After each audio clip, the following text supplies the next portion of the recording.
Добрый вечер, дорогие зрители. Вы на канале Minsk Java Community.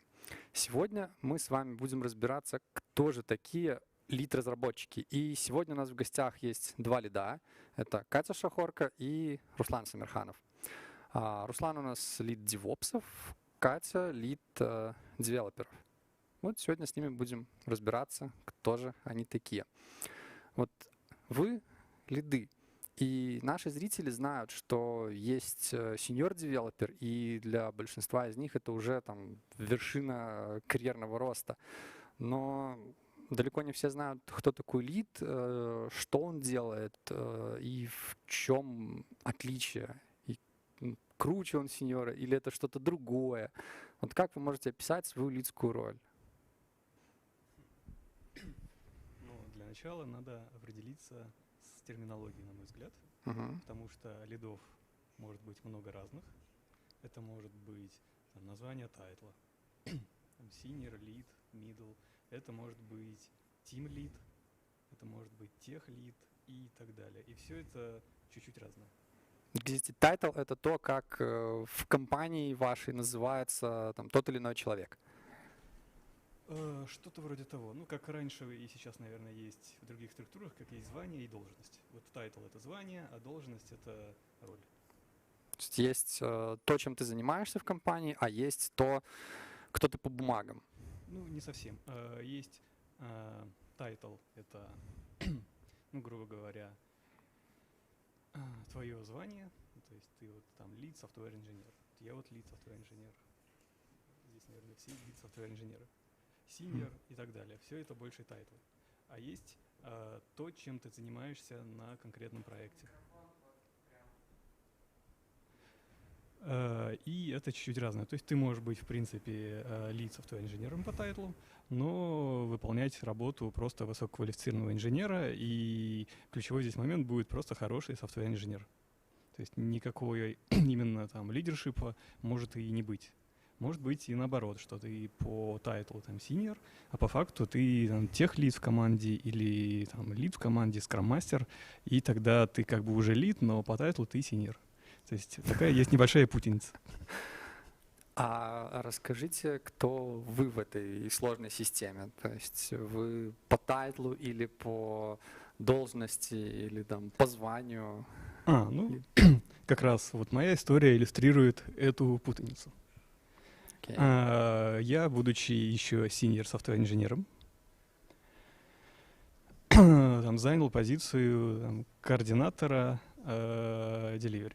Ну, по сути, руководил там, расписанием деплоймента на продакшн, кей-сервера и так далее. И, грубо говоря, координировал все эти активности с проектом, который довольно большой, и там больше 50 человек, насколько я помню. И там пару человек в команде. И здесь тайтл у меня был senior software инженер. А по факту это была больше lead уже позиция.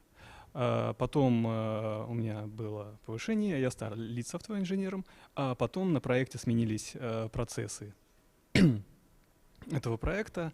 Он переделался в Safe, если кто знает. И в итоге сейчас я просто вот член команды девопсов. Скрам-мастер у нас есть, и это не я. Соответственно, по сути, у меня тайтл lead, но позиция не lead. Вот такие дела. Safe — это Scaled Agile Framework, это какая-то такая навороченная надстройка над скрамом для управления очень большой командой. Катя, а в какой ты ситуации находишься в этой сложной системе? Я нахожусь тоже в данный момент, я нахожусь в ситуации, то, что я senior software инженер, но при этом я лидую команду. И кроме этих всех тайтлов, ролей, есть просто еще разница в тим-лидах, тех-лидах. Есть еще инженер-менеджеры, это там совсем какая-то дремучая часть, да, что-то непонятное. И в каждых компаниях на самом деле это тоже различаются понятия. Поэтому я была тим-лидом. Тех-лиды — это вот какие-то более технические люди, вот, как сказал Руслан. Лиды, вот я как лидом была, я менеджила, соответственно, бэкэнд команду, Это тоже больше менеджерская позиция, но тоже это было принятие решения, настройка процессов, тоже техническая поддержка. Это как-то была комбинация технических, менеджерских вещей. И при этом еще можно было успевать чуть-чуть пописать код. Это было круто. Ясно. В общем, когда мы видим на Тутбае вакансию лид-инженер, то нам первым делом у рекрутера надо уточнить, что же они в своей компании подразумевают под этим званием, или если это можно так сказать, потому что можно напороться на то, что они хотят тим-лида, а вы тех-лид или наоборот, или еще что-нибудь другое, и вы зря потратите время на вашем интервью и будете чувствовать себя глупо. Вот. А такой вопрос. Как вы думаете, сколько времени нужно, чтобы стать лидом из джуна? Ой, вопрос сложный, потому что у каждого свои ресурсы, своя скорость развития, не каждый даже хочет это делать. Не каждый даже хочет из джуна переходить там в мидла, потом в сеньора. Вообще, тут вопрос даже, сколько из джуна в мидла перейти, сколько из мидла в сеньора и сколько из сеньора в лида. У меня этот путь занял от джуна до лида, до возможности занять эту роль, эту позицию 6 лет. А у тебя сколько это заняло? Хороший вопрос. У меня был довольно извилистый карьерный путь. Ну, я думаю, где-то лет 5-6. И у меня был тайтл ведущий консультант. Ну, то есть это лид, но не девелопер. Больше по общению с заказчиком. А потом senior девелопер, а потом лид девелопер. Поэтому смотря какие точки считать. То есть можно считать лет 6, можно считать лет 10. Ну, в общем, там, не знаю, 5-10 лет — это тот там промежуток, в который можно вырасти из джуна в лида, если там не страдать фигней, и, да, если хочется, и расти потихоньку. То есть там за год не получится, ну, и там 20 лет не надо там сидеть и пыхтеть. А как долго вы лидите, именно вы уже? 2-3 года, наверное, в общих чертах. А что изменилось по сравнению с тем, как ты был сеньором? Много чего. Например? Ну, во-первых, там, уровень ответственности. То есть я должен сам понимать, что нужно сделать, что не нужно делать, с какими приоритетами и так далее. И ты сам общаешься с людьми и уже сам участвуешь в процессе превращения бизнес-требования в задачу, и там эту задачу кому-то отдаешь, либо делаешь сам. То есть тут уже исчезает такой момент, что тебе вот кто-то пришел, сказал, что вот нужно вот этот класс написать, а потом другой класс написать и так далее. То есть здесь требования приходят уже в другом виде, думать надо чуть-чуть по-другому. Это что касается взаимодействия с заказчиком. Ну, грубо говоря, здесь появляется взаимодействие с заказчиком. Намного больше, чем на том же синере или тем более на медле. С точки зрения работы с людьми тоже все становится сложнее. Грубо говоря, она появляется уже в объеме, не просто вы вот в команде обсудили, как этот класс лучше сделать, а нужно как-то общаться с большим количеством людей, координировать свою работу, где-то ставить задачи, где-то, наоборот, понимать, там, где ты можешь помочь и так далее, и проявлять куда больше уже инициативы. Ну, то есть заканчивается работа из разряда «тебе сверху спустили задачу, ты ее сделал и ждешь следующую». В общем, качаем самостоятельность, креатив и учимся управлять своим временем. Ну да, если вот простыми словами, то да. Дорогие друзья, напишите нам в комментариях, как вы управляете своим временем. Может, поделитесь какими-то секретами, техниками тайм-менеджмента и так далее. Окей. А может ли сеньор вырасти не в лида, а куда-то еще? И было ли у вас желание стать не лидом, а вот кем-то другим? Да, вопрос мне, получается.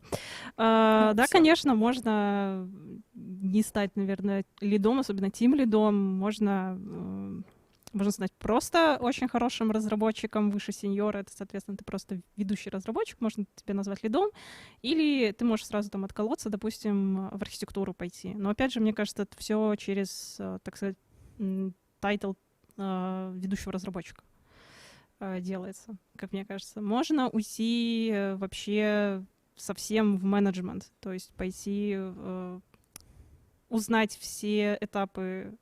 Вот если ты от джуна дошел до сеньора, то ты прекрасно все понимаешь, как что устроено, что хочет заказчик, как он этого хочет, потому что очень часто прилетают change-реквесты, вот ты что-то сделал, через 15 минут это уже не надо, либо это нужно полностью переделать, потому что поменялось видение. И, соответственно, если интересна вот такая вещь, то можно уйти куда-нибудь в тот же самый project management, PM или там скрам-мастером помогать налаживать процессы и прочее. То есть можно отколоться и в другие ветки. Ну, причем, что вот в project management, мне кажется, или куда-нибудь туда в скрам-мастера можно отколоться и пораньше. Вот, то есть не обязательно там доходить до сеньорности, осознать, что что-то пошло не туда, и пойти на нужную дорожку. А лид, он тоже чуточку скрам-мастер и менеджер? Или... В моем случае, наверное, да, потому что когда есть команда, и команда довольно большая, когда она там уже не 2-3 человека, а там становится там 7-8, то, соответственно, нужно уметь собирать информацию с них, уметь там приоритизировать, переприоритизировать для них задачи, уметь проводить те же самые ретроспективы, собирать фидбэк, потому что разработчики, они в основном такие, что они не придут к тебе и скажут, у меня там что-то болит. Их нужно периодически пинать. Вот, потому что они будут, многие будут терпеть, многие, вот, и тут надо быть чуть-чуть тоже таким как-то психологом или каким-то таким менеджером и проводить такие опросы, делать срезы с их состояния, потому что очень часто люди сами не замечают, что они там на грани выгорания, и их нужно отправить в отпуск. Бывает насильно. Вот. Насильно в отпуск — это круто, мне тоже так хочется. Да. Принудительно, но при этом не все идут. В общем, если нас смотрят психологи, то у вас есть отличный шанс стать лидом в IT, потому что, как мы уже увидели, психология, как оказалось, это тоже часть лидских обязанностей. А расскажите про ваши типичные обязанности, типичный рабочий день. Вот что вы делаете? Вы кодите, вы руководите? Что это? Что разработчик, он кодит, и все примерно понятно. Менеджер там говорит с заказчиком, а тут мы уже увидели, что такая каша из обязанностей, что... Да, в основном занимаюсь кашей. Поясни. Ну, то есть, во-первых, есть у нас бэклог. В нашем случае, ну, в моем случае, это Scrum. И вот я его открываю, я знаю, какие задачи у меня идут в фоне, то есть есть что-то, чем я занимаюсь там непрерывно, допустим, там неделю или две, там elaboration какого-то нового топика, либо даже бывает какой-то кодинг, плюс есть текучка из мелких задач, какие-то из них могут иметь очень высокий приоритет, что-то вроде там, поменять конфигурацию на проде из-за какой-то проблемы, либо по расписанию нужно выполнить деплоймент или что-то еще. Ну, то есть задачи высшего приоритета, которые могут приходить как по расписанию деплойменты, так и внезапно. Ну, что-то сломалось на проде, и это обычно чинится с высшим приоритетом, вот все бросается и побежал. Есть какие-то другие фоновые задачи, которые делаются, к примеру, по остаточному принципу, что когда ничего суперважного нет и с кодингом ты закончил, можешь добраться там, до каких-то там мейнтенанс активностей низкого приоритета.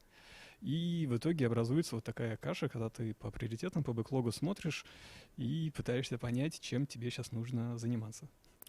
Я помню, есть такая картинка, не помню точно, как она академически называется, правильно? Там квадратик такой, важно и срочно. Да, типа вот, того. И я так понимаю, что вот в эту штуку надо очень хорошо уметь. Ну да, то есть на деле это, ну, это мое личное мнение, что все эти схемы — это некое такое вот упрощенное понимание. Ну, то есть на деле нужно в голове представлять, что вот бывают такие задачи, и по сути этой схемой пользуешься просто интуитивно. То есть там, я не рисую там, этот квадрат и с мыслями, что ага, вот эта таска в этот квадрат, эта таска в этот квадрат. Короче, на чуйку. Да, то есть когда ты много с этим работаешь, просто уже вырабатывается чуйка, грубо говоря, и все происходит уже автоматически. Так же, как если взять те же шаблоны проектирования, я думаю, что большинство девелоперов не сидят и не думают, что вот тут надо внедрить синглетон, а вот тут фасад.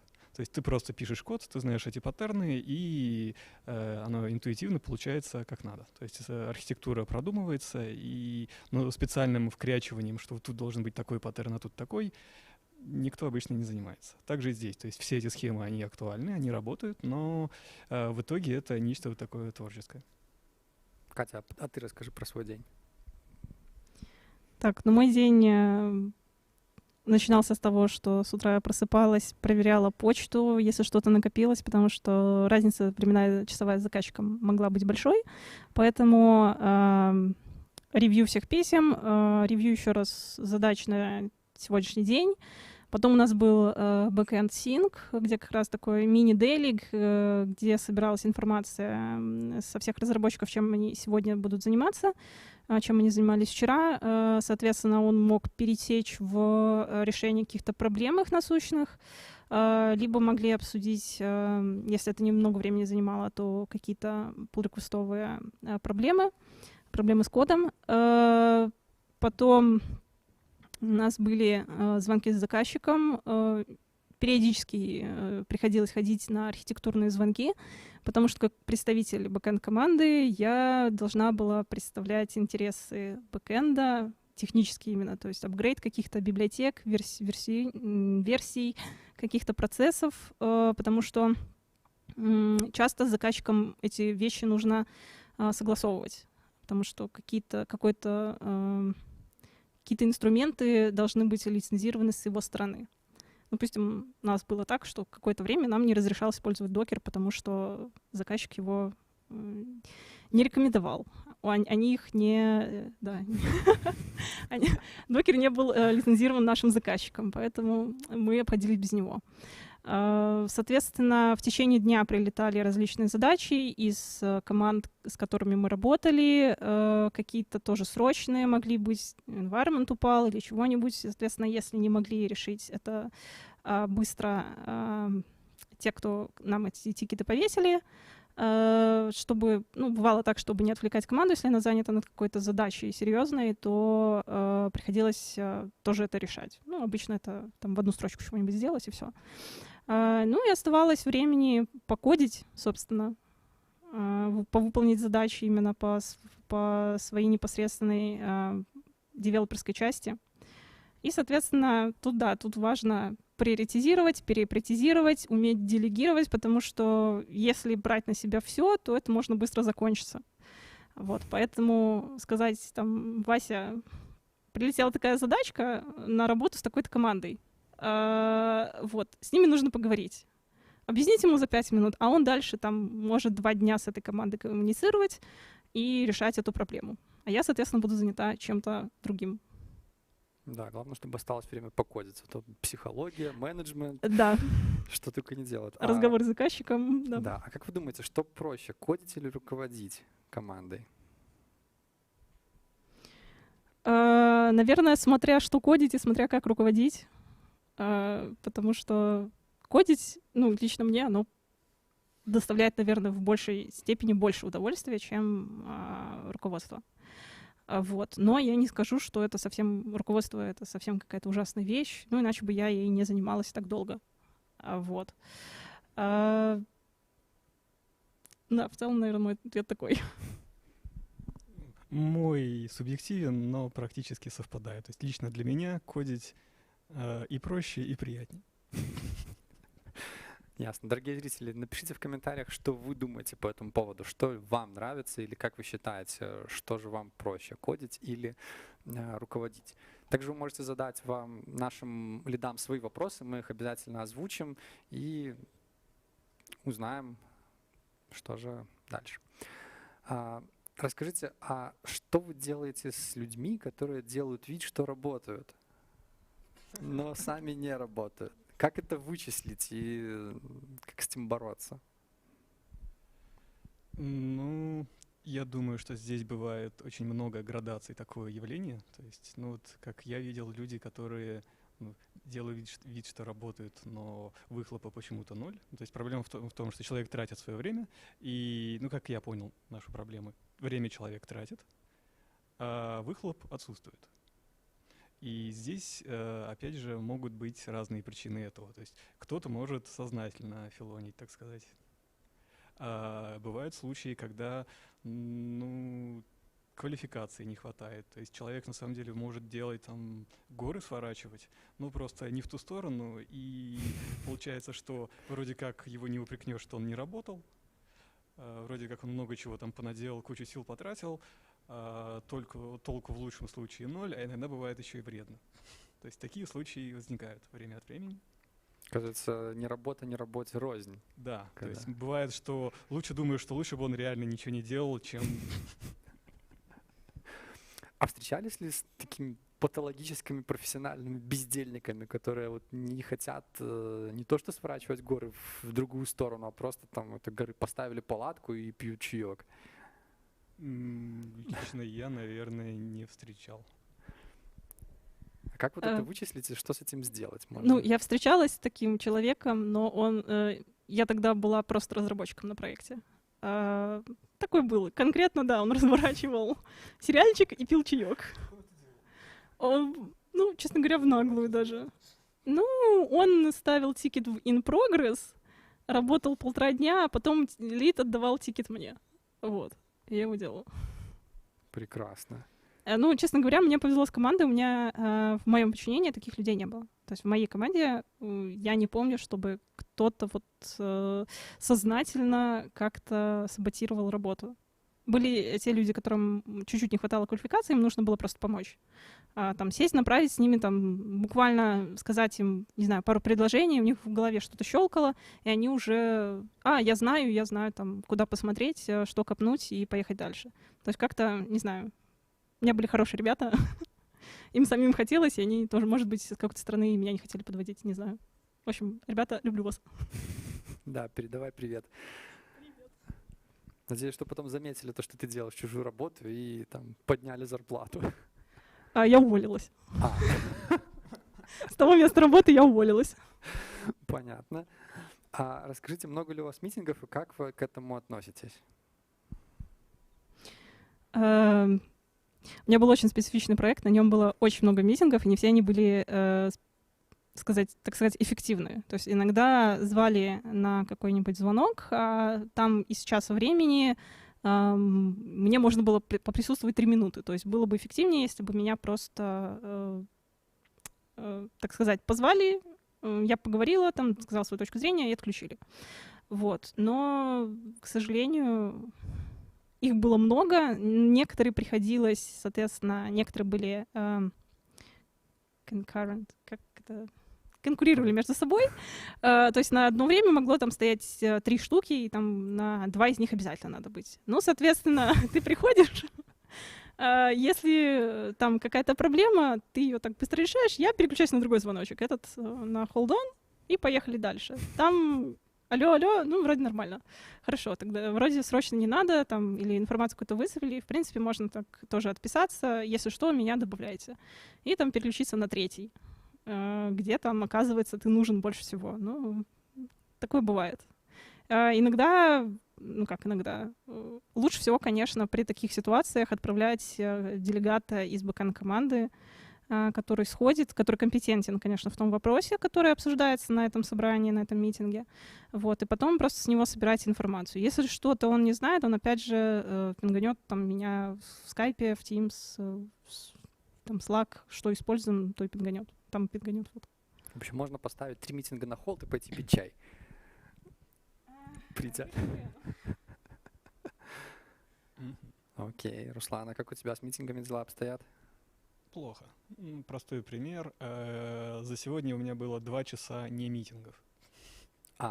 Понятно. Ну, бывают дни затишья, когда у тебя там на митинг где-нибудь в сумме уходит час, у тебя их всего там 1-2.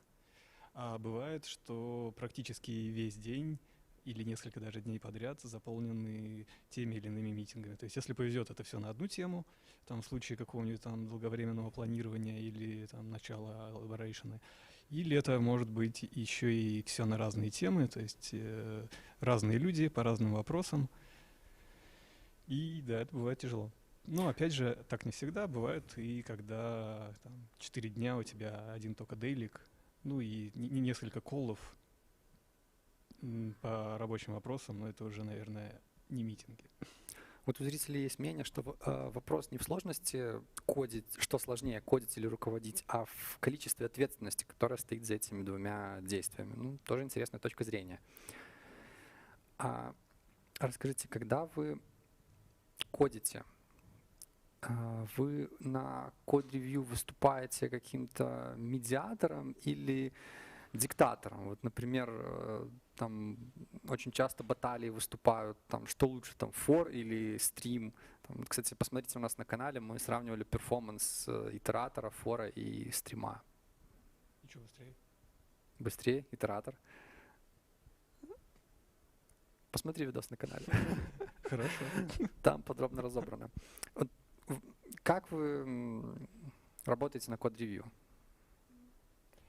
В моем текущем процессе как таковой код-ревью отсутствует. Ну, по той причине, что в основном это работа с инфраструктурой, и ты либо что-то поменял на сервере, ну, поскольку концепция инфраструктура как код у нас пока не используется, то есть там Ansible и прочего практически нет. Были попытки внедрить, но пока не очень успешно, по большей части из-за отсутствия на это бюджета. И поэтому пока инфраструктура управляется по старинке, и на сервере ты что-то поставил, настроил, либо не поставил, не настроил. То есть состояние, когда что-то готово, но оно еще не заимплементовано и не запущено, ну, технически нет. Поэтому с код-ревью на данный момент проблемы, хотя я периодически думаю, как бы что-нибудь такое придумать и для девопсовой активности, потому что чувствуется нехватка. Очень часто ревью очень бы помогло. А вот еще вопрос предыдущий есть. Насколько сильно поменялось расписание с переходом на ремоут? Ну, учитывая, что не надо вставать с утра, ехать на работу, там, одеваться, завтракать, ехать на работу, в принципе, иногда можно совместить начало работы с тем же самым завтраком и остальными процедурами. Поэтому вставать я стала чуть попозже. В принципе, по времени работы, наверное, то же самое. Обратная сторона. Вот бывает ли, что заказчики ставят митинги там, на 8, на 9 часов вечера или там, на 6 утра? Ну, они ставили это и до того, как мы пошли на карантин. Поэтому тут тоже не особо поменялось. К ремоуту это не относится. Да, это как-то не относится, это все зависит от временных зон, потому что очень часто, когда разница между вами практически 12 часов, вы никак в расписании не пересекаетесь. Поэтому тут нужно либо сильно задерживаться, либо нам, либо кому-то там за океаном сильно рано вставать. Расскажите, видна ли ваша работа для менеджмента? Понимают ли менеджеры, что вы делаете, как вы делаете, как эту работу продать заказчику? Тут, да, это хороший вопрос, потому что, ну, мне кажется, какая-то ее часть, конечно, видна, потому что выступления тех же самых представителям бэкэнд-команды на тех же архитектурных звонках, на, допустим, решение каких-то проблем, то же самое с продакшеном или с другими командами, с которыми мы взаимодействуем, там, с интеграционными командами.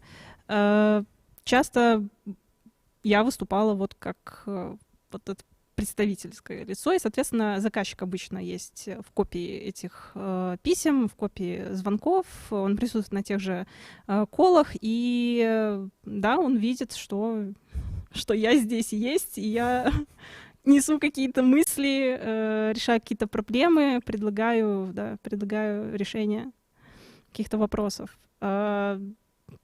Менеджерам, я думаю, да, потому что наши все церемонии, именно общекомандные, они, конечно, проходят через меня, я там даю отмашку на то же самое релизные активности, то есть это все подтверждается через меня. То есть если вдруг какие-то тикеты задерживаются, пишут кому, пишут лиду, говорят, обрати внимание, там такие-то вещи. И я, соответственно, говорю там какой-нибудь ECA или говорю, что все уже хорошо, можете собирать там ветки.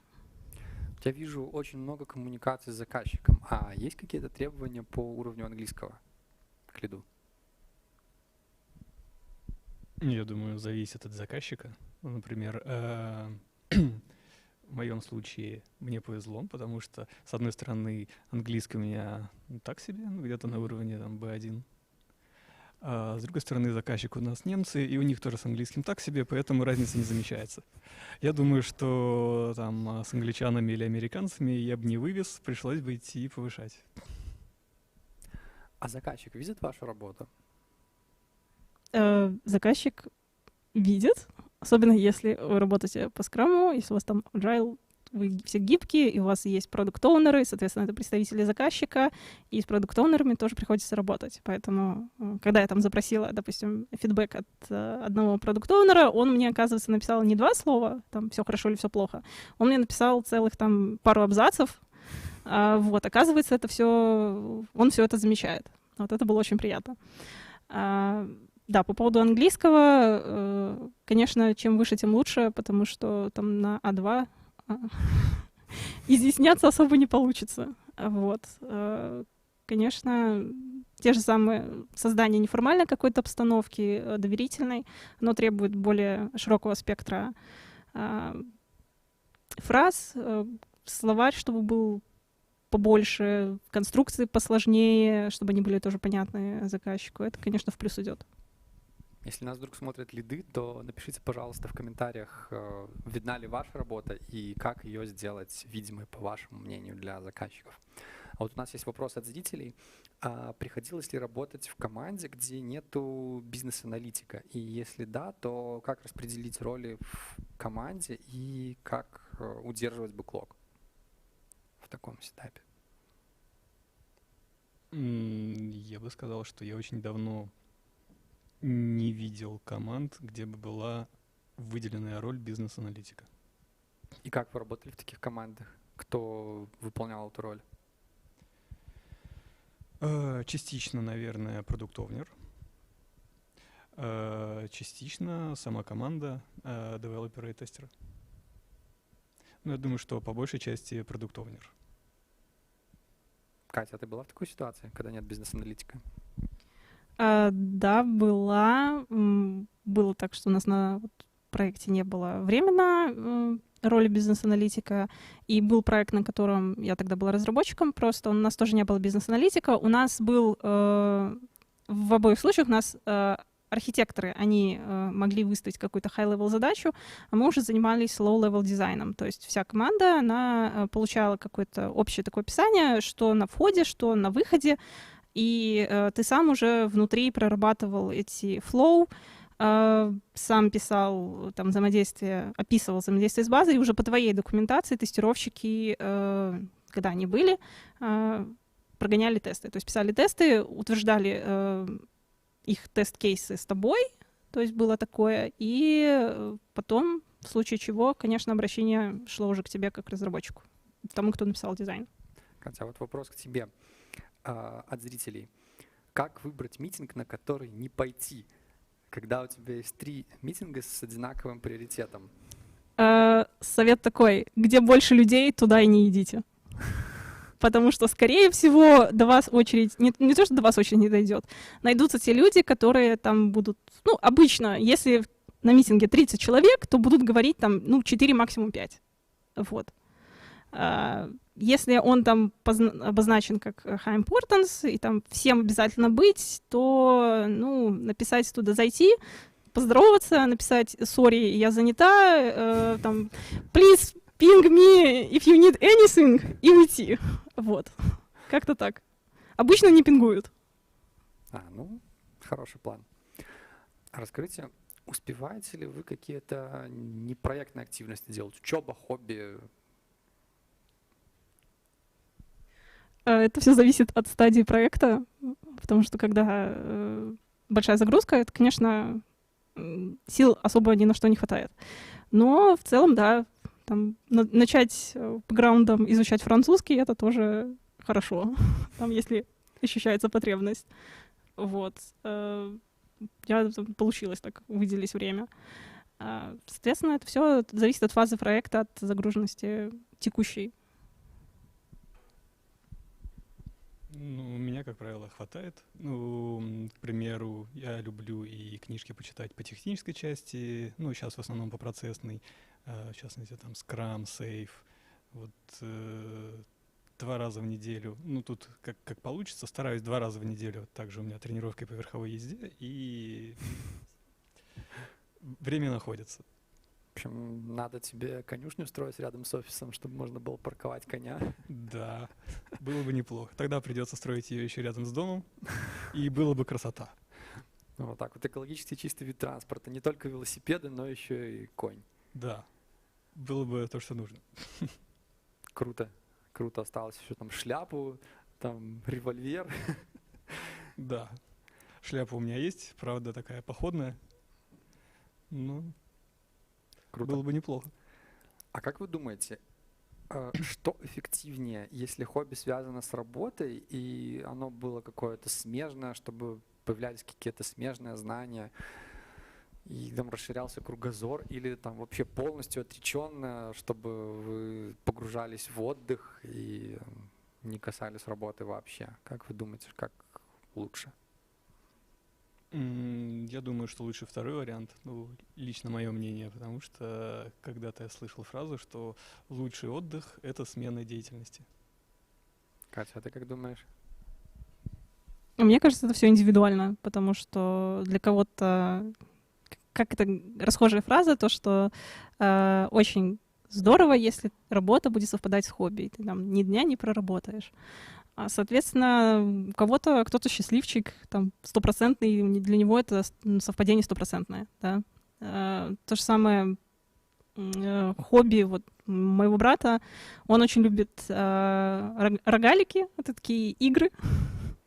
Вот он в них любил играть в детстве, и сейчас он их пишет. Вот. То есть он как бы свое детское хобби перевел, используя знания, полученные там, в университете, на работе, в такое вот воплощение детских своих мечт, того, что он не мог добиться в детстве, не мог получить в детстве, он сейчас пишет сам. Может себе читы написать? Ну да. Я понял. Я вот еще слышал интересное мнение, что нужно делать то, что хорошо получается, чтобы были деньги на то, что тебе нравится. Вот. Да, тоже хорошо. Да, и иногда получается, что это все совпадает. Это уже удача. Вопрос от зрителей. Топ-3 боли в работе лида.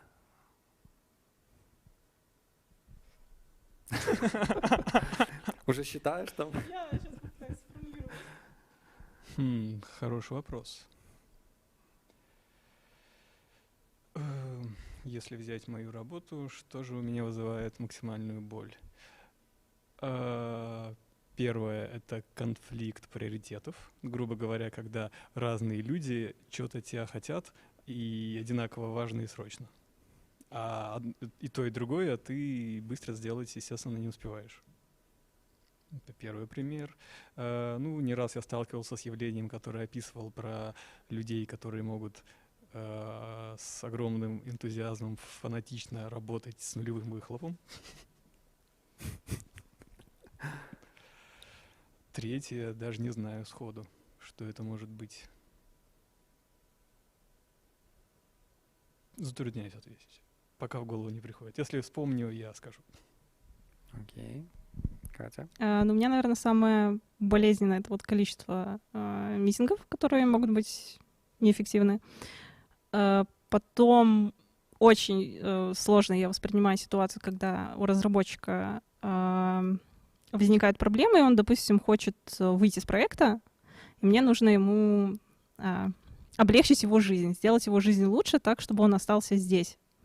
И не просто там, ну, подожди, потерпи, и все поменяется. Предпринимать это надо активные шаги, а бывает так, что ты предпринимаешь шаги, ты инициируешь различные вещи, а все упирается в заказчика, и заказчик это все стопорит и тормозит. И поэтому начинаешь там внутри команды что-то как-то крутить, вертеть, чтобы только для разработчика стала жизнь получше, и ему было бы интересно остаться дальше. Вот. А третья вещь...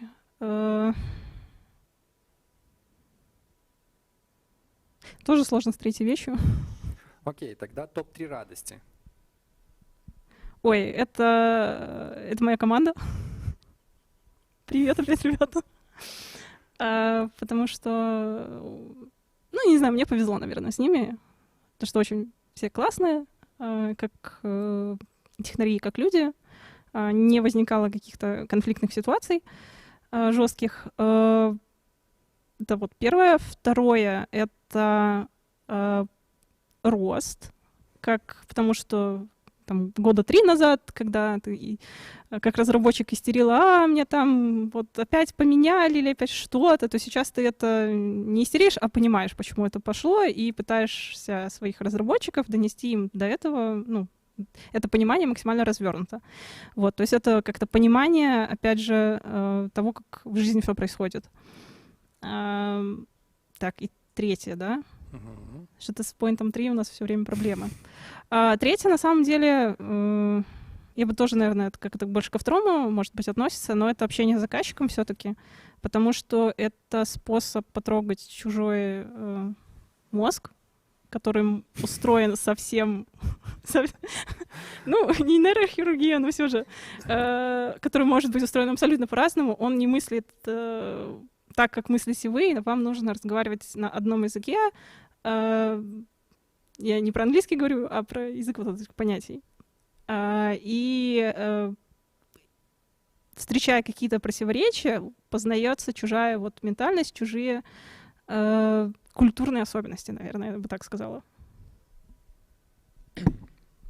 Так, ну, в моем случае, если брать топ-3, ну, во-первых, это фидбэк от того же заказчика, когда там какой-нибудь топ-менеджер говорит о том, как важна ваша работа и как хорошо вы ее постоянно делаете, и как это важно.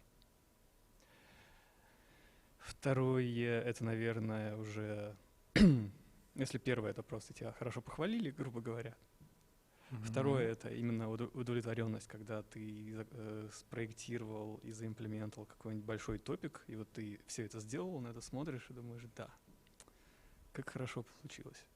Хорошо провел время, и какая полезная вещь. И третье, наверное, это в целом в фоне, это общение с проектом, общение с командой, где все коллеги, друзья, и это тоже очень приятно. Еще вопрос от зрителей. Как решать конфликт в команде, которую вы лидите? Ну, тут, я думаю, каждый случай индивидуален. Окей, хорошо. А как вы думаете, каким образом и какие софт-скиллы лучше развивать лиду? Ну, если взять предыдущий вопрос,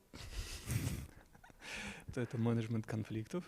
А в целом это именно больше про, я не знаю, это не совсем психология. Ну, общение с людьми, ну, пожалуй, можно называть это психологией. Нужно понимать разные точки зрения, понимать, что все люди разные, и уметь с разными людьми общаться, включая работу с заказчиком. Ну, грубо говоря, заказчик и программист думают, в принципе, разными вещами, у них в голове совершенно разные приоритеты, и это надо как-то учитывать. Опять же, тайм-менеджмент, процессы, приоритизация и так далее. Ну, я думаю, что в первую очередь все-таки это то, что связано с работой с людьми. Я бы не стал прямо называть это именно психологией, но что-то такое более общее. То есть и психология, и просто вот умение общаться в обычной обстановке, и понимание, и так далее. То есть если мы говорим именно о лид, не с точки зрения, как иногда считается, что лид — это просто вот очень крутой разработчик. В каких-то конторах может считаться так. В каких-то конторах лид — это именно лидершип, лидер команды, и то, что я перечислил, это именно ко второму типу больше относится. Ну да, я уже сказал, Руслан, то, что тайм-менеджмент, кстати, вот эта вот книжечка, Андрей про нее потом расскажет. Сегодня ее разыграем, да? Да. Вот. Так вот, тайм-менеджмент, опять же, communication скиллы, именно вот общение между людьми. Нужно иметь терпение, потому что, чтобы не рубить с плеча, чтобы часто даже в своей команде нужно понимать людей, понимать их характеры, все-таки чуть-чуть психологии там какой-то есть. Также, я думаю, мы это, наверное, можно будет прикрепить в комментариях к записи. Что надо?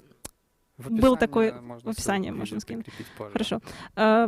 Был такой доклад, к сожалению, не помню спикера, делался доклад по поводу различий культурных именно в разных национальностей, как с ними работать. Вот именно вот это надо понимать, потому что, допустим, я тут доклад посмотрела, почитала чуть литературы, и стало понятно, где можно кого-то пушить, заказчика в каких-то моментах, каких нельзя. Это тоже нужно понимать. И где-то, где нужно настоять на своем, а где можно пойти на уступки. Это тоже вот хорошая вещь, понимать вот эту какую-то грань и понимать подходы к заказчикам, вот, если они там другой национальности. Да, вот. Вот эта вот книжка «Джедайские техники. Как воспитать свою обезьяну, опустошить бокс и сберечь мысли топлива». Катя по ней училась быть лидом, как я понял, и мы ее сегодня разыграем на нашем стриме. В конце стрима наши гости выберут лучший вопрос из чата, озвучат его. Вы должны быть подписаны на наш Инстаграм. Тот, кто написал этот вопрос, пишите дальше нам ваш ник из Инстаграма, и мы с вами свяжемся и обсудим, как передать вам эту книгу. Да. А тем временем у меня сформулировался в голове ответ на один из предыдущих вопросов про разрешение конфликтов. Да. Пожалуй, ключевой момент, на мой взгляд, состоит в том, что большинство конфликтов имеет эмоциональную природу, и для того, чтобы с ними успешно что-то делать, очень важно самому в них эмоционально не ввязываться. Вот. Да, пожалуй, это план. самый важный момент. А вы думали уехать в другую страну? Я вот в другой стране. Вот это вот поворот интересный. Ну, сейчас я работаю в Беларуси, а так я из России. А с точки зрения переезда еще дальше не хочется лично мне совсем. Катя, а тебе? Ну, у меня как-то так периодически всплывают Нидерланды в повестке дня. И там года 3 назад я не то что почти уехала, но серьезно рассматривала эту возможность. Сейчас не знаю. Мне всегда это обычно надо собрать справки на кота, как его в самолете везти, он же там бедный посидеет. Все упирается в моего водителя, в общем. В самолете есть отсек багажа. Так он там будет один, там все будет гудеть, меня рядом не будет, он же бедный там скончается от сердечного приступа. В самолете таких вот собачек маленьких там прям в салоне возят. Да, собачек маленьких возят, больших котов не знаю. Я понял. А бывает ли так, что хочется все бросить, уйти в отпуск и покодить в свое удовольствие? Ну, в отпуске кодить иногда, конечно, хочется, но если хочется все бросить, то и кодить не хочется. Вот. Бывает, но, опять же, возникает при этом мысль, вот я уйду в отпуск, а тут, ну, довольно сложная фаза, и не хочется там какие-то свои обязанности в эту сложную фазу того же delivery скидывать на ребят.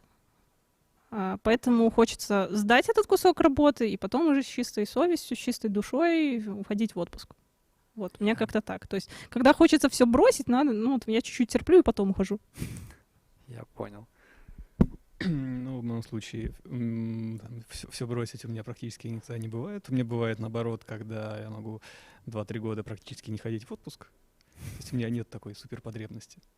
А с точки зрения покодить свое удовольствие, я опять же стараюсь, чтобы желание что-нибудь закодить было как-нибудь утилизировано на работе, чтобы совместить приятное с полезным. Отлично. А расскажите про то, как проявляется у вас профдеформация. и проявляется ли вообще? Хороший вопрос. А можно сформулировать более детально, о чем идет речь? Когда ты слышишь митинг, то тебе не шествие на улице, а звонок Да. в голове рисуется. Я понял, про что вы. Ну, не знаю, на мой взгляд, наверное, почти не проявляется. То есть я стараюсь не заморачиваться и в обычной повседневной жизни там, не акцентировать внимание на то, что там, я работаю в IT и так далее, чтобы работа — это работа, работа закончилась, и все, работа там, а я здесь. То есть я, ну, по крайней мере, до того, как наступила удаленная работа, я вполне успешно вот эту границу соблюдал, то есть вышел за порог, и все, работа вот там осталась. Ну, сейчас с этим стало сложнее, но, опять же, возвращаясь к вопросу о деформации, надеюсь, что нет. Друзья расскажут. Ну, если считать профдеформацией повсеместное употребление англицизмов, то есть меня сегодня спросила девушка, как пройти в какую-то комнату, а я вместо того, чтобы сказать, что там табличка висит, я говорю, там sign, он там вот. То есть переключение между языками, оно, конечно, очень сильно влияет. Именно из каких-то профессиональных скиллов, более хард-скиллов, наверное, это... Ну, хотя, может быть, это все время было такое разложение каких-то задач на подзадачи, введение именно вот тайм-менеджмент, вот, книжечка, там, вот. Хорошая реклама, наверное, делаем этому человеку. Соответственно, это введение списка задач, приоритизация их даже домашних, не смешивание там списка рабочего со списком домашних дел. Ну, как-то так. Ну, может быть, еще какой-то конфликт-менеджмент или не конфликт-менеджмент, но вот именно начинаешь иногда замечать то, что раскладываешь взаимоотношения с друзьями, там, с точки зрения, так, если он уйдет в отпуск, что будет? Все будет нормально, это ж мой друг, мы с ним будем там, он будет доступен, мы с ним сможем встретиться. Вот, иногда так. Как вы думаете, на что следует обращать внимание джуниор-специалисту, чтобы в будущем ему стать лидом?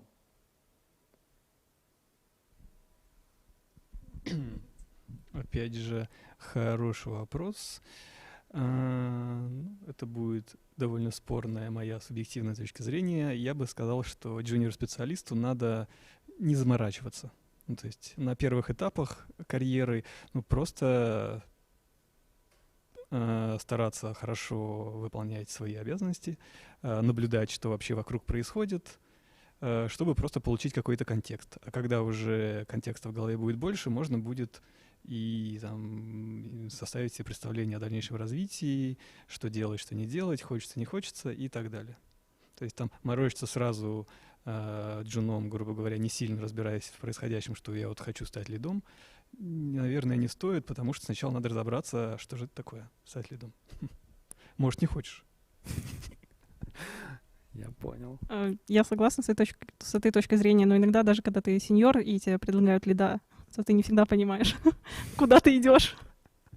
И сколько надо будет звонков. Да, и сколько всего, да, потому что, опять же, везде позиции, они по-разному звучат, и там лиды там из других каких-то компаний, или там мои одногруппники, с которыми училась, они все-таки тоже у них другое понимание этого лида, и они выполняют другие какие-то обязанности, другой набор. Вот. Главное, если хочешь стать лидом, быть готовым к ответственности, потому что ты входная точка для всех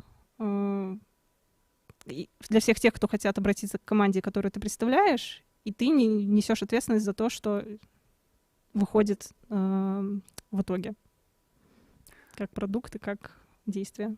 А вы думали, какой ваш следующий шаг в карьере будет? Кем вы хотите стать после лида? Звучит как кем я хочу стать, когда вырасту.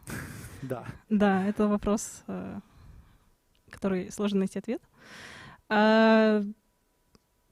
меня пока закрепиться в своих знаниях, в уверенности в том, что я делаю, и потом, может быть, иду в архитектуру. Вряд ли я пойду в менеджмент. Вот, скорее всего, я пойду по архитекторской стезе, а для этого нужно, опять же, расширять технический кругозор, оставаться в тренде. Мода тоже имеет значение, но она циклична. Как-то так. Я там читал мнение, что уже из клауда в on-premise возвращаются люди. Так, Это отдельный стрим. так, что касается меня, я здесь стараюсь пользоваться своим же советом. То есть пока не морочиться, пока у меня идет стадия изучения процессов работы проекта. Там, если до этого я сейчас до сих пор занимаюсь и до этого занимался деплойментами и поставками, то есть то, что происходит уже, когда программисты код написали, там мне его надо собрать, там, на 100-500 ландскейпов задеплоить, там все тесты, расписания соблюсти и так далее. Сейчас же следующий этап — это рассмотреть все процессы того, что происходит до этого, грубо говоря, когда приходит заказчик с хотелкой, и нам нужно ее сделать elaboration, запланировать и заимплементить. И, ну, грубо говоря, получить полное представление о полном цикле, не на бумажке и книжках, а вот на практике, в собственном опыте работы. А дальше, наверное, вероятнее всего менеджмент, но, опять же, не факт. Увидим, посмотрим. Окей. А расскажите какие-нибудь лайфхаки по управлению командой и донесению своего мнения команде и его какого-то продавливания и получения согласия. Я думаю, что есть такая шутка, как добрым словом и пистолетом можно добиться больше, чем добрым словом. Но, с другой стороны, по собственному опыту могу сказать, что добрым словом и пистолетом можно добиться больше, чем пистолетом. Отлично. Ну, я не знаю, в отношениях в команде, конечно, это soft skill там идет, но касательно технических вещей, то же самое pull реквестов, ревью вот этого всего, тут единственное, на что опираюсь, это на логику. На логичность, на примиримость, на адаптируемость, на расширяемость. То есть это все с технической точки зрения, какие-то best practices. С другой стороны, такой тоже кейс, когда есть какая-то исследовательская задача, соответственно, там нужно решить, как мы будем поступать в той или иной в том или ином случае, что мы возьмем как применимую технологию. Обычно просто я прошу там разработчиков сделать ревью инструментов, которые нам доступны, и потом они делают ревью, и обычно это получается так, что они уже приходят, вроде как говорят результаты, но они уже сами знают, что нам лучше взять. Вот. Поэтому, когда ты там докидываешь своих мыслей, плюсов, минусов в ту или иную версию, в принципе, исходная картина, вот не исходная, а уже результат, он, в принципе, ясен. То есть это все, опять же, на логике, на каком-то техническом мышлении. То есть тут как-то не приходится кого-то заставлять там головой тыкать в код, ай-яй-яй, я хочу вот так, чтобы было. Ну, такого, по-моему, не было. Здесь, пожалуй, есть что добавить. Меня это навело на мысли. Почему-то сразу этого не вспомнил. То есть то, на что я делаю там упор последние там, несколько лет, это как раз даже больше не на логику, а на, не знаю, как назвать, это на психологическую комфортность. То есть если ты пришел к человеку и сказал, вот это делать сейчас, в случае особенно IT, там с высокой долей вероятности, ты наткнешься на сопротивление. Если же ты придешь и скажешь практически то же самое, но там вежливо там, объясняя человеку, насколько это важно, что там все этого ждут, и ты будешь такой молодец. Ну, я утрирую, конечно, но реакция будет совсем другая, совсем другой энтузиазм и так далее. То есть в последнее время я пришел к выводу, что там, эмоциональная составляющая очень важна, и во многих случаях именно общение с людьми и постановки задач, она может быть важнее, чем там какие-то логические вещи. Ну, это очень похоже с искусством, то, что там из-под палки нельзя заставить там песню написать или картину. Вот. Да, то есть в технологии, в технике это не совсем так, но опять же принцип работает. То есть по своей воле и с удовольствием человек сделает намного лучше, намного быстрее, чем из-под палки. И это очень тонкий и важный момент. А вот вопрос от зрителей. Как вы остаетесь hands-on? Вот у вас очень много активностей не кодинга. Вот, какие вот, топ-3 регулярных действия в течение недели вы делаете? Хожу на делик.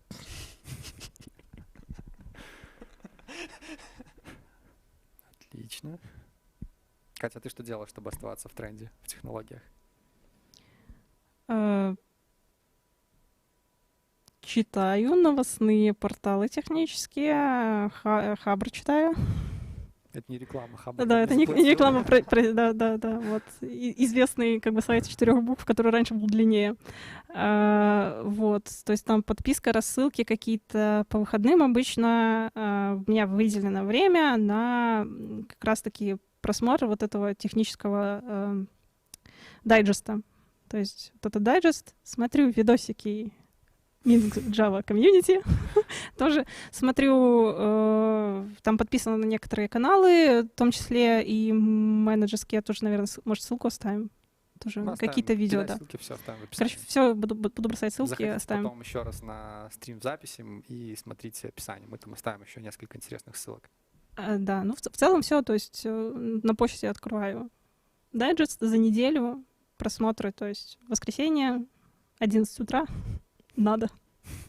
А как вы думаете, можно ли стать лидом, симулируя бурную деятельность на предыдущих этапах развития в IT?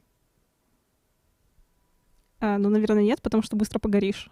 Можно очень хорошо идти как лид, потом чуть-чуть пофилонить, а потом опять включиться. Да, можно так делать иногда, когда не хватает ресурсов, нужно куда-то дотянуть. Каюсь, была грешна. Но делегировать на Но команду делегируется, да, делегируется, если особо нет загрузки, просто делегируешь, и, в принципе, как бы живешь неплохо. Но это было недолго, хочу заметить. Окей. Я же думаю, да легко. Но опять же, все зависит от нюансов.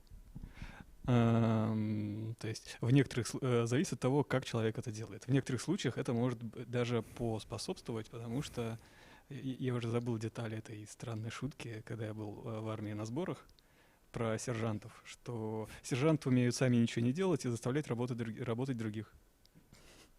И вот им это помогает. И как бы в каждой шутке есть доля шутки. Окей. А сталкивались ли вы с проблемой, когда период активной работы наступает ближе к концу дня? И это хорошо, плохо, может, что-то с этим нужно делать? Ну, главное, чтобы вы успели отдыхать, потому что вряд ли вы с утра успеете там добрать или хорошо отдохнуть и там переключиться нормально. Поэтому... Ну, вообще, на самом деле, такие вещи, конечно, бывали, и обычно я там себе позволяю, то есть если меня несет писать код, и оно хорошо идет, то я обычно пишу. С утра, конечно, ревьюю, ну, хорошо там, потому что самое отвратительное, самое неблагодарное занятие — это писать код в пятницу вечером или ночью. Вот, потому что в понедельник это все может оказаться редчайшей чушью, скажем так. Подтверждаешь, Хорошо да? сказала. Жесточайшей чушью.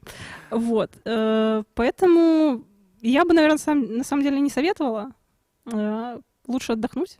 Хотя, если вы таким образом отдыхаете, почему бы и нет? А вот еще есть вопрос. Знает ли лид о фразе «не знаю»? Чё? Такой вопрос от зрителей. Конечно. Ну, какой вопрос, такой ответ. Ну, это вполне нормально. То есть надо, опять же, фраза «не знаю» в каком смысле, а когда лид слышит ее от кого-то еще или когда он ее сам говорит? Ну, скорее, когда сам говорит, я думаю. Нормальная фраза. Не знаю, надо посмотреть. Это нормально, то есть сейчас не знаю, как сформулировать этот момент. В каком-то смысле довольно важный момент. Надо хорошо понимать там области своей компетенции или там имеющейся информации в той или иной области. Ну, то есть если к тебе приходит задача там сделать то-то, то-то, то-то, а ты сомневаешься или не знаешь, как оно устроено, либо как к этому подойти, то здесь ни в коем случае нельзя там на что-то коммититься там с задней мыслью, что как-нибудь разберусь, а просто говоришь, ну, на данный момент не знаю, нет информации, надо посмотреть, позже как будет информация, мы вам все расскажем.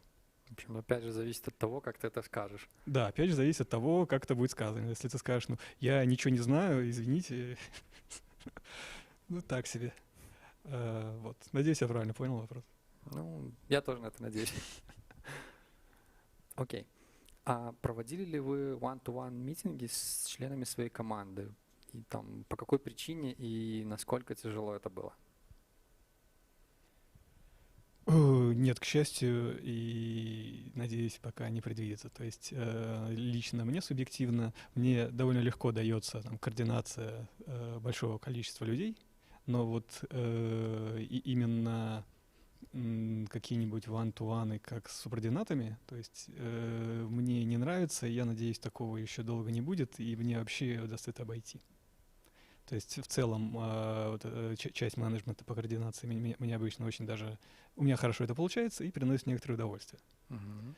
А вот именно такие one-to-one не было, и, надеюсь, пока не будет. Мне почему-то кажется, что не мое. Я проводила, но не часто. Не знаю, раз-два, может быть, пока еще за всю историю наблюдений, так скажем. Я их проводила почему? Потому что, опять же, не все члены моей команды могут там на том же самом делике или там сказать что-нибудь, или там на ретроспективе излить душу, потому что сидит вся команда, и как-то неприятно. И тоже не все всегда могут сами подойти и выразить какую-то свою боль. Поэтому периодически вот в моей команде стоило бы это проводить, вскрывать какие-то такие вещи. Опять же, типа, ну, может, не совсем one-to-one, конечно, примерно. У тебя все хорошо? Да, у меня все хорошо. Тебе технологии устраивают? Устраивают. Тебе команда нравится? Нравится. Какие-нибудь там замечания? То есть тоже такая небольшая ретро с каждым один на один, чтобы просто понять самоощущение людей в данный момент. Вот, потому что в приватной беседе, конечно, может открыться гораздо больше, чем ты это заметишь со стороны. Особенно в период пандемии, когда мы все там на удаленке. Окей. А расскажите, как найти баланс и понять, когда все, хватит вот какого-то конкретного человека в команде, надо увольнять, менять на другого и нанимать следующего. Разработчик сломался, дайте нового. Ну, опять же, зависит все от причин, потому что бывает по софт-скиллам вы там не сходитесь, бывает по хард-скиллам, то есть иногда у него не хватает компетенций, поэтому тут понятно, и если становится понятно, что он не может это в какие-то разумные сроки нагнать, то есть встать на одну планку со всеми, то, конечно, стоит сказать, что извини, тебе стоит подучиться, либо, ну, если он не хочет там тратить дополнительное время вне работы на какие-то тренинги и прочее, то понятное дело, что давай на какой-то проект, где не требуется там уровень знаний такой-то, как у нас. Вот. Если вы там по софт-скиллам не проходите, то когда не получается, когда какие-то одни и те же ситуации возникают постоянно, периодически, то есть там и разговоры не помогают, то есть вам приходится постоянно митигировать один и тот же конфликт, то, наверное, стоит посмотреть, если поступают сигналы еще из внешних, ну, из других команд, то есть там из фронтенд команды или там тот же менеджмент или QA, они тоже говорят, что не все хорошо, то есть следует собрать какую-то статистику, какой-то фидбэк от других команд, то, наверное, стоит рассмотреть тоже такой вариант.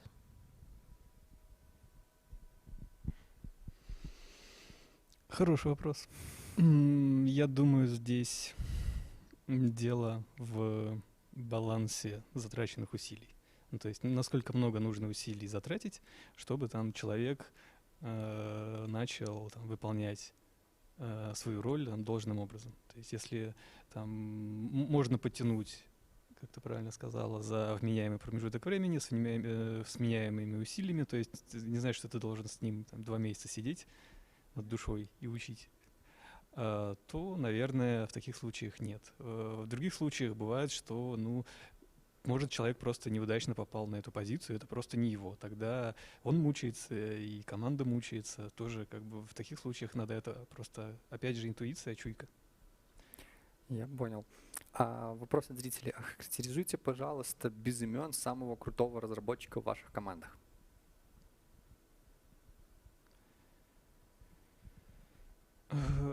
Хороший вопрос. С какой стороны характеризовать? С какой-нибудь? Все, что вот написали. Ну, пожалуй, у меня уже в голове там возник нужный человек. Он действительно очень крутой разработчик, то есть он очень хорошо подкован технически. Он очень хорошо знает практически про все области разработки нашего приложения, про CI-процессы. В некоторых вещах у него чуть ли не у единственного во всем проекте, там это более чем 50 человек компетенция там, в довольно тонких нюансах. То есть технически, ну прям супер. Очень ответственный, то есть свою работу делает хорошо, то есть если он взялся, то сделает. И, скорее всего, быстро и качественно. Опять же, часто проявляет инициативу, ну, грубо говоря, видит, что вот тут плохо, там, из-за этого неудобно всем работать, может там взяться и это сделать. И, в общем, с одной стороны, вот такой вот суперклассный сотрудник, а с другой стороны, там, из минусов можно, они, в принципе, не сильно существенные, то есть, ну, он несколько тяжеловат в общении, но на вполне приемлемом уровне, то есть, если там, вы с ним друзья, то все вообще классно. То есть, опять же, у всего есть чуть-чуть плюсов и минусов, и в случае там человека, о котором я говорю, там больше плюсов, и довольно мало минусов. То есть с точки зрения именно разработчика на проекте, это один из самых там, лучших и ключевых людей, без которых будет сразу супер тяжело. Окей. Ну, когда сказали самый вот крутой разработчик, у меня какой-то собирательный образ, потому что все-таки у нас команда, и каждый крут в своем. То есть я могу какую-то вам химеру представить из этого всего. Отлично. Вот. Но есть такой костяк, есть такой корный набор людей, которые очень хорошо знают бизнес, то есть они понимают то, о чем вообще наше приложение, они его хорошо раскладывают по всем модулям нашего кода, то есть они прекрасно понимают, что если там вот мы пойдем на нашем там, не знаю, сайтике или там вот эта вот API-шечка, она будет отвечать вот за это, и она за собой тянет вот такого вот монстра. Ну или не монстра, там симпатичного кого-нибудь. Вот. При этом вот эта корная команда, она очень прекрасно, как я называю, копает. То есть если им сказать, что нужно копать, они будут копать глубоко и многосторонне. То есть они приносят по какому-то запросу, они могут принести очень много релевантной информации, уже структурированной, и там останется только кивнуть головой и подтвердить, что да, вот мы пойдем вот так вот. Это, опять же, к каким-то инвестигационным задачам. И они, вот это вот, опять же, корная тема, они очень ответственные в плане тех же тоже коммуникаций. То есть если кому-то сказать, что нужно это закрепить, провести вот по такому-то флоу, они это сделают. Если нужно, если на ретроспективе вы там придете к какому-то именно решению менеджерскому, то есть мы там, допустим, у нас такая-то проблема, и мы будем решать вот так вот там через тикеты, вот такие-то тикеты определенные, они будут вешаться на определенных людей, и мы будем поднимать флажок на там дейликах, говорить, пока эти тикеты не закроются, мы там, допустим, не работаем. Вот, они будут это делать, они будут на своем стоять. То есть ответственность, техническая подкованность, желание, опять же, технически копать. Вот, и тоже они при этом, у них все хорошо с общением. Ну-ка подбери русский аналог слов «инвестигационная работа». Исследовательская задача. Yep. Сори, ребята, сори. Да, у нас минутка рекламы. Сейчас открыт набор на Java-конференцию Z-Days. Ссылка будет в описании. Идет активный набор спикеров. Переходите по ссылке, готовьте свои доклады, отправляйте и становитесь более профессиональными, улучшайте свои софт-скиллы на этой конференции. Теперь у нас следующий вопрос из чата. Часто ли приходится выступать публичными спикерами? Вот это первый раз. Исключая какого-то древнего опыта. Там. Тут скорее имеется в виду в общении с заказчиком или на работе, а не там онлайн.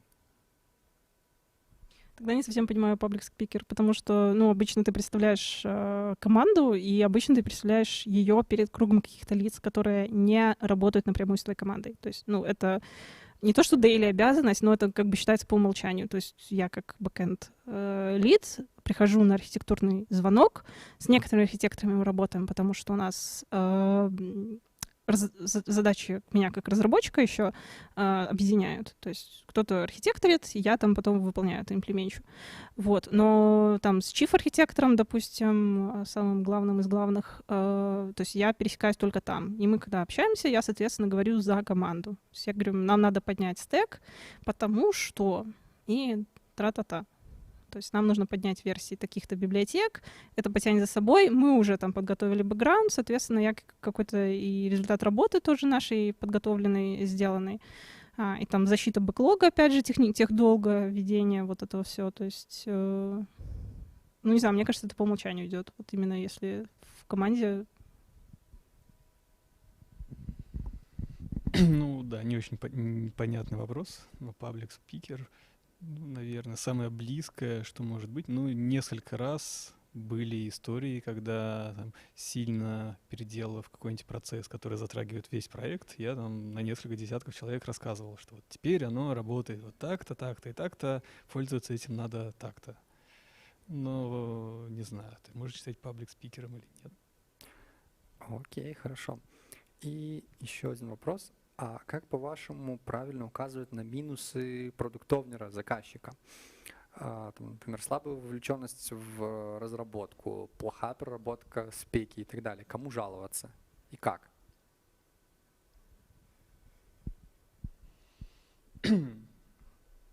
Хороший вопрос. Я думаю, что для начала, там, опять же, там, моя субъективная точка зрения, там, жаловаться никому не надо. Ну, то есть жаловаться — это вообще плохая практика. Ну, то есть надо что-то делать по этому поводу. В первую очередь, ну, стоит там, поговорить по этому поводу с продукт-оунером, что там, смотри, вот улучшив здесь, здесь и здесь, там, мы можем там, увеличить производительность, то есть там, мы будем больше делать, там, от этого тебе же будет лучше. Ну, то есть постараться видеть в этом не проблемы, а модное слово у нас в наших процессах — improvement point. Ну, то есть там точку улучшения, точку развития, что то есть, мы считаем, что у нас и так все хорошо, проблем нет, но вот в этих местах можно было сделать получше. То есть продукт-оунер спеки плохо пишет, ну, можно с ним обсудить, что вот давайте писать спеки лучше. Ну, опять же, во многих случаях надо учитывать, что, как правило, проблема состоит в общем взаимодействии, и, скорее всего, все не сведется к тому, что продукт-овнер плохой, спеки делает плохие, а мы такие хорошие, и спеки эти просто исполняем. То есть, скорее всего, что-то надо будет улучшить у продукт-овнера, где-то надо будет улучшиться самим, например, опять же, вовлекаться в написание этих спек продукт-овнером и не ожидать, что вот он принесет там идеальный, там, я как пользователь системы делаю то-то, то-то и то-то. Ну, это, как оно называется, это модное слово. Ну, скрамовская. I, as, user уже system, вот этот метод написания спек. Старей. Забыл. Я тоже. Ну, кто со скрамом работал, наверняка видел, я вот когда пришел первый раз на скрам, вот это вот странные формулировки спек, когда есть старя, и там спека выглядит как, типа, я как пользователь системы хочу, нажимая вот эту кнопку, получить такой результат. Там на самом деле это не просто странная там, запись, а есть специальная спецификация, как писать вот такие спеки. Напишите нам в комментариях, как это называется. Я забыл, как это правильно называется. Но точно помню, что на это есть там целое название.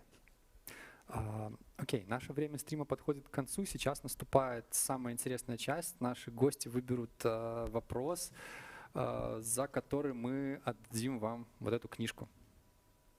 Какой вопрос вам показался наиболее интересным? А у меня есть список, вы можете их просмотреть. Вопросы от зрителей. Я напоминаю, вы должны быть подписаны на наш Инстаграм и укажите, пожалуйста, ваш ник из Инстаграма, чтобы мы смогли с вами связаться. А у нас мнение должно быть единогласно? Ну, Книжка-то одна.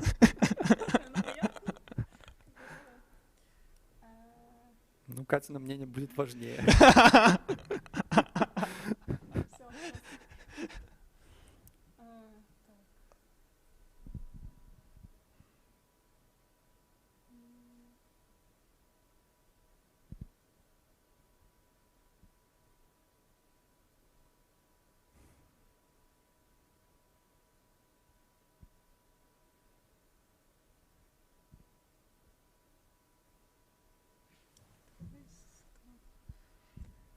Который?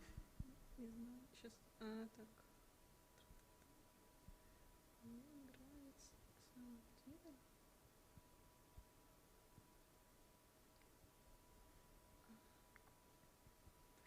Вот этот, мне кажется. Я подозреваю, что это выглядит со стороны неимоверно скучно. Да.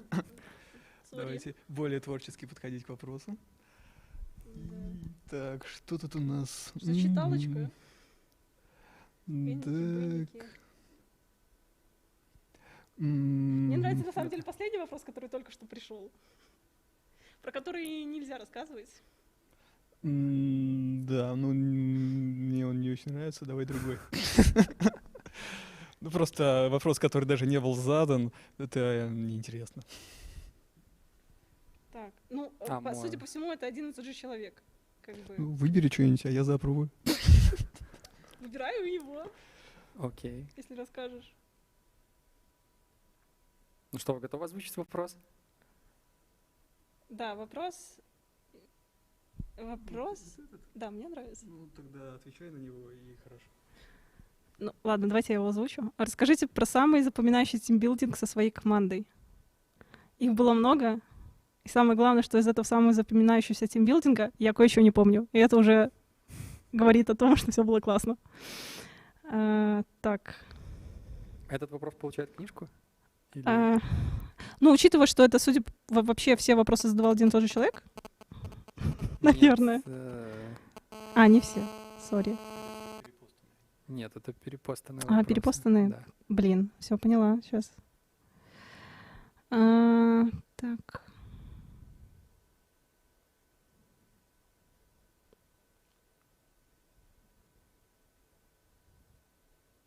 Тяжелый выбор. Тяжелый, на самом деле, потому что есть хорошие вопросы, есть непонятные вопросы.